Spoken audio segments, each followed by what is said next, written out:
It's 1982, and a homeless man named Michael Fagan is looking for somewhere to stay. The walls of Buckingham Palace are high, the windows are locked, and the guards are well trained.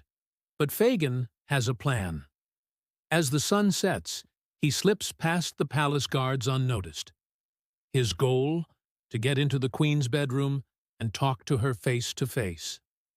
And somehow, he manages to do exactly that. It was just another day in the life of Britain's most famous landmark. Or was it? This is the story of how a homeless man embarrassed the Queen and shocked the world.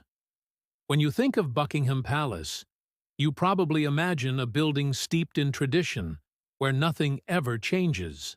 But this couldn't be further from the truth. In 1982, the palace was a hive of activity, with renovations taking place all around. Builders were adding extra bathrooms and modernizing the royal apartments to make living in the palace more comfortable. At the time, the palace was also under threat from an unexpected source: animal rights activists.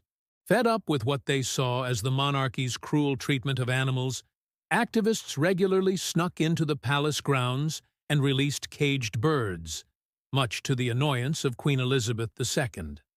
As a result, the Queen asked for increased security measures to be put in place. But despite this, there was still one major flaw in the palace's defenses: the servants' entrance. Located on the first floor, this back entrance was often left unlocked, allowing staff to come and go as they pleased.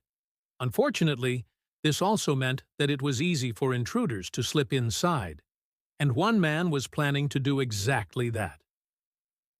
Michael Fagan had become homeless after leaving the Royal Navy. He'd been in and out of prison for burglary, and had recently been released from Brixton Prison, which is where he got the idea to break into Buckingham Palace. He wrote to the prison governor asking if he could carry out a security survey of the palace as part of his prison training.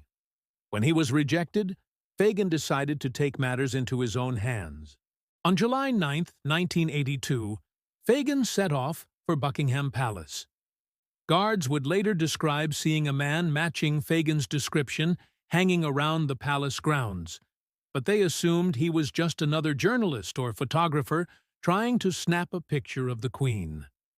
When the coast was clear, Fagan scaled the palace wall and made his way to the servants' entrance. He slipped inside and found himself in the palace kitchen. From here, he made his way to the Queen's bedroom suite. According to Fagan, he managed to avoid being detected by palace staff because he was wearing a blue overall, which was the same color as the uniforms worn by the Queen's dressers. After knocking on the Queen's bedroom door and receiving no answer, Fagan opened it and walked inside. Fagan would later claim that he didn't mean to enter the Queen's bedroom, but that he got lost while trying to find an exit. But once inside, he decided to make himself at home. He sat on the edge of the Queen's bed and started chatting to her as if she were there. He spoke about his time in the Navy, his recent release from prison, and his plans to get his life back on track. To his surprise, no one came in to check on the Queen. It wasn't until 10 minutes had passed that two guards finally appeared at the doorway. Startled by the sudden appearance of the men in uniform, Fagan jumped off the bed and tried to flee. But the game was up.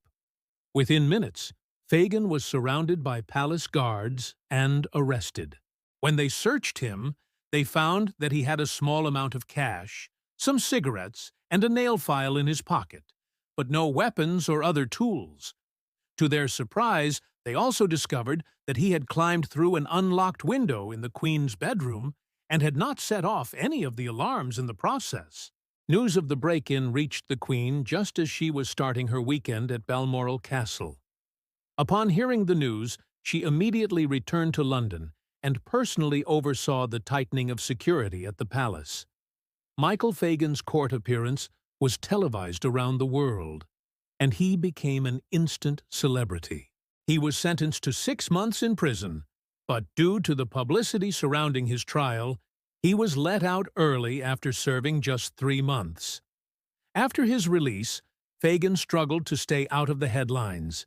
He made several attempts to appear on TV shows like Lingo and appeared as an extra in the James Bond movie Octopussy, but his time in the spotlight was short-lived.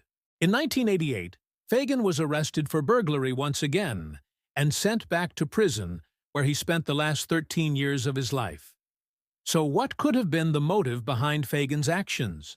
Some believe that he was simply mad as a box of frogs, and that his actions were those of a delusional homeless man. Others believe that Fagin was a Russian spy who had snuck into the palace to bug the Queen's bedroom. What do you think really happened? Let me know in the comments below. And don't forget to subscribe for more stories.